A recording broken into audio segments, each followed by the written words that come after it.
வணக்கம் நண்பர்களே, உங்கள் ஈரோடு கோபையா பேசுகிறேன்.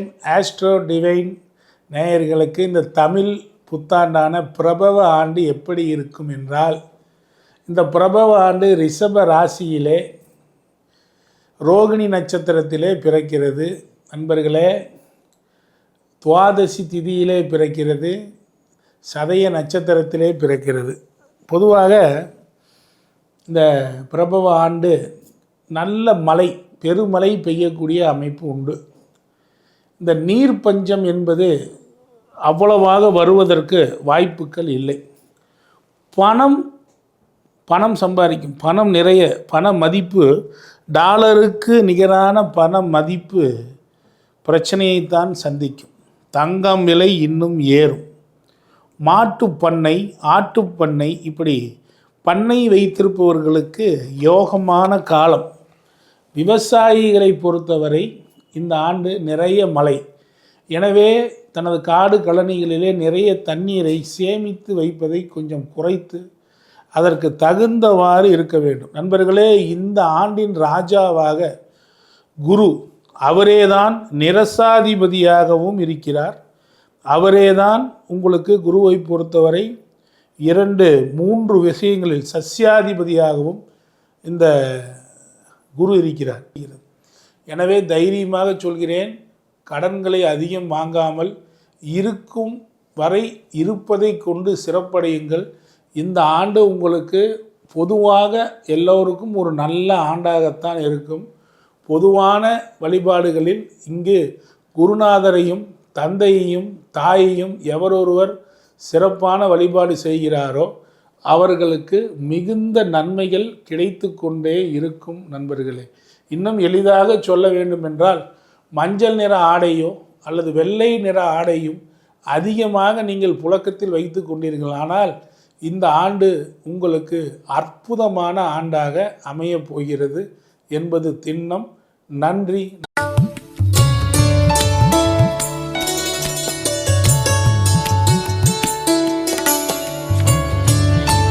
நண்பர்களே, இந்த ஆண்டு மிதுன ராசிக்காரர்களுக்கு எப்படி இருக்கும்? மிதுன ராசிக்காரர்களுக்கு தொடர்ந்து சில வருடங்களாக பல பிரச்சனைகளை சந்தித்து கொண்டே இருந்தார்கள். இந்த வருடம் பிறக்கும் பொழுது அவர்களுக்கு 12 அந்த லக்னம் விழுகிறது. வெளிநாட்டு யோகத்தை அனுபவிக்க வேண்டும் என்று இருப்பவர்களுக்கு வெளிநாடு சார்ந்த வாய்ப்புகள் கிடைக்கும். நண்பர்களே, அதேபோல் வெளியூர், வெளிமாநிலம் இது சார்ந்த வேலைகளில் உங்களுக்கு மிகச் சிறப்பான வாய்ப்புகள் கிடைக்கும். அதேபோல் உங்கள் ராசியிலேயே குரு பகவானும், அதற்கு ராசிக்கு 3ஆம் இடத்தில் கேது பகவானும், ராசிக்கு 9இல் ராகுவும் சந்திரனும், ராசிக்கு 10 சனியும் இருக்கும் காரணத்தினால் தொழில் சார்ந்த விஷயங்களில் ஒரு முன்னேற்றமான வாய்ப்புகள் கிடைப்பதற்கு வாய்ப்பு உண்டு. பொதுவாக 6ஆம் இடத்தை கேது பார்க்கக்கூடிய, ஒரு 5ஆம் இடத்தை கேது பார்க்கக்கூடிய காரணத்தினால், குருவும் பார்க்கக்கூடிய காரணத்தினால் இந்த வருடம் இந்த குழந்தை இல்லாத தம்பதிகள் ஐவிஎஃப் சார்ந்த முறைகளில் போகும் பொழுது ஒரு தோல்வி, ஒரு பிரச்சனை, இது சார்ந்து தொந்தரவுகள் ஏற்படும். அதே போல் இதை பொறுத்த வரைக்கும் 2ஆம் அதிபதியான சந்திரன் 9இல் இருக்கக்கூடிய அமைப்பு இருப்பதனால் மிக அற்புதமாக உங்களுக்கு தொழில் சார்ந்து, வருமானம் சார்ந்து இன்னும் கொஞ்சம் அதிகமான வருமானத்தை தரக்கூடிய அமைப்பு நிச்சயம் உண்டு. அது மட்டுமல்ல நண்பர்களே, அதிகமான வருமானத்தில் மிக அதிகமான ஆசை கொண்டோருக்கு இந்த டைம் கொஞ்சம் சிரமத்தை தான் உங்களுக்கு கொடுக்கும். இந்த வருடமானது உங்களுக்கு ஒரு அற்புதமான வருடமாக, அதாவது ஒரு நிலம் அமைவதற்கு, ஒரு பூர்வீக சொத்து சார்ந்த பிரச்சனையை தீர்த்து பூர்வீக சொத்தை அடைவதற்கு, குலதெய்வம் தெரியாதவர்கள் குலதெய்வத்தை கண்டுபிடிப்பதற்கு ஒரு அற்புதமான வாய்ப்புகளை கட்டாயம் கிடைக்கும். அதே போல் திருமணம் ஆகாத மிதுன ராசி நண்பர்களுக்கு திருமணம் ஆகக்கூடிய ஒரு அமைப்பு நிச்சயமாக உண்டு. அது மட்டுமல்ல, இதுவரைக்கும் தந்தைக்கும் மகனுக்கும் மகளுக்கும் இடையே நடைபெற்று கொண்டிருந்த போராட்டங்கள் எல்லாம் விலகி நல்ல விதமாக தந்தை மகன் உறவு, தந்தை மகள் உறவு இருக்கக்கூடிய ஒரு அமைப்பு இந்த மிதுன ராசிக்காரர்களுக்கு நிச்சயமாக இருக்கும். 10லே சனி இருந்து 12ஐ பார்க்கும் காரணத்தினால் நிச்சயமாக நீங்கள் உடல் நலத்திலே கவனமாக இருக்க வேண்டும். தூக்கம் சரியானபடி இருக்க வேண்டும். 12ஐ சனி பார்க்கும் பொழுது சரியான தூக்கம் இருக்காது. 12ஐ மட்டுமல்ல 4ஐயும் சனி பார்க்கிறார். தாயாருக்கு உடல்நல கேட்டை கொடுப்பார். எனவே நண்பர்களே, உங்கள் தாய்க்கு ஒரு சிறு பிரச்சனை என்றாலும் இம்மீடியட்டாக பார்த்து கொள்ளுங்கள். அதே போல் பதவியில் பெரிய இடமாற்றம் என்பது இந்த முறை உங்களுக்கு இருக்காது.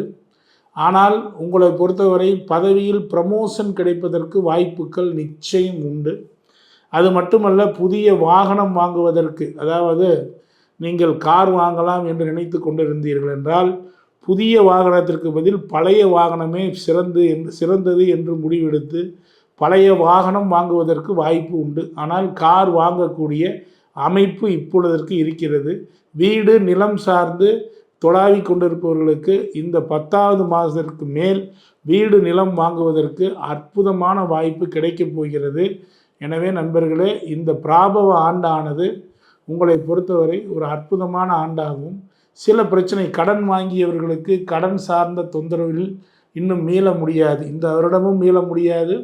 அடுத்த வருடம் கூட மிதுன ராசிக்காரர்களுக்கு கடன் இருக்கக்கூடிய அமைப்பு தான் இருக்கிறது. எனவே கடன் சார்ந்து சரியான முடிவுகளை நீங்கள் எடுக்க வேண்டும். அதே போல் ஷேர் மார்க்கெட் முதலீடு செய்பவர்கள் மிக கவனமாக, மிதுன ராசி ஷேர் மார்க்கெட்டில் அதிகமான ஈடுபாடு கொண்டது. ஆனால் இந்த ஆண்டு ஷேர் மார்க்கெட்டில் மிக கவனம் தேவை. குரு உச்சமடைந்தாலும் கூட குருதான் ஷேர் மார்க்கெட்டின் காரகர். ஆனாலும் உங்களை பொறுத்தவரை லாங் டைம் ஷேர் மார்க்கெட் முதலீடு செய்யுங்கள். ஷார்ட் டைமிலோ அல்லது குறைந்தபட்ச கமாடிட்டியிலோ முதலீடு நீங்கள் செய்தால் சில சிரமங்களை எதிர்பார்க்கக்கூடிய அமைப்பு நிச்சயமாக உண்டு. வெளியூர், வெளிமாநிலம், கடல் பயணங்கள் போன்றவை அமைவதற்கு ஒரு மிதுனராசி அன்பர்களுக்கு ஒரு நல்ல வாய்ப்பு நிச்சயமாக கிடைக்கிறது. மேலும் புதிய பட வாய்ப்பு இல்லாத மிதுனராசி அன்பர்களுக்கு புதிய பட வாய்ப்புகளும் கிடைப்பதற்கு வாய்ப்பு உண்டு.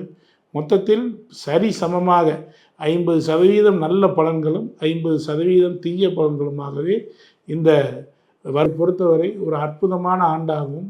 சில பிரச்சனை, கடன் வாங்கியவர்களுக்கு கடன் சார்ந்த தொந்தரவில் இன்னும் மீள முடியாது. இந்த வருடமும் மீள முடியாது. அடுத்த வருடம் கூட மிதுன ராசிக்காரர்களுக்கு கடன் இருக்கக்கூடிய அமைப்பு தான் இருக்கிறது. எனவே கடன் சார்ந்து சரியான முடிவுகளை நீங்கள் எடுக்க வேண்டும். அதே போல் ஷேர் மார்க்கெட் முதலீடு செய்பவர்கள் மிக கவனமாக, மிதுன ராசி ஷேர் மார்க்கெட்டில் அதிகமான ஈடுபாடு கொண்டது. ஆனால் இந்த ஆண்டு ஷேர் மார்க்கெட்டில் மிக கவனம் தேவை. குரு உச்சமடைந்தாலும் கூட குருதான் ஷேர் மார்க்கெட்டின் காரகர். ஆனாலும் உங்களை பொறுத்தவரை லாங் டைம் ஷேர் மார்க்கெட் முதலீடு செய்யுங்கள். ஷார்ட் டைமிலோ அல்லது குறைந்தபட்ச கமாடிட்டியிலோ முதலீடு நீங்கள் செய்தால் சில சிரமங்களை எதிர்பார்க்கக்கூடிய அமைப்பு நிச்சயமாக உண்டு. வெளியூர், வெளிமாநிலம், கடல் பயணங்கள் போன்றவை அமைவதற்கு ஒரு மிதுனராசி அன்பர்களுக்கு ஒரு நல்ல வாய்ப்பு நிச்சயமாக கிடைக்கிறது. மேலும் புதிய பட வாய்ப்பு இல்லாத மிதுனராசி அன்பர்களுக்கு புதிய பட வாய்ப்புகளும் கிடைப்பதற்கு வாய்ப்பு உண்டு. மொத்தத்தில் சரி சமமாக 50% நல்ல பலன்களும் 50% தீய பலன்களுமாகவே இந்த வருடமானது உங்களுக்கு இருக்கிறது. நன்றி நண்பர்களே.